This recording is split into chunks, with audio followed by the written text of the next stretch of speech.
আমাদের ভিতরের কিছু কিছু মানুষ এবং নতুন করে কিছু কিছু মানুষ আমাদের ভেতরে ঢুকে বিভ্রান্তি তৈরি করছে।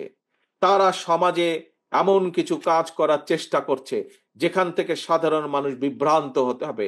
আপনাদের সকলকে, এই সকল অনুচরদের বিরুদ্ধে আপনাদের সকলকে সজাগ থাকতে হবে, সকলকে সতর্ক থাকতে হবে, যাতে তারা আমাদের এই গণতন্ত্র প্রতিষ্ঠার আন্দোলনকে যাতে কোনোভাবে তারা ব্যাঘাত ঘটাতে না পারে। প্রিয় ভাই বোনেরা, আসুন আমরা সকলে, এখনই মাগরিবের আজান দিবে, আমি আর বক্তব্য লম্বা করব না।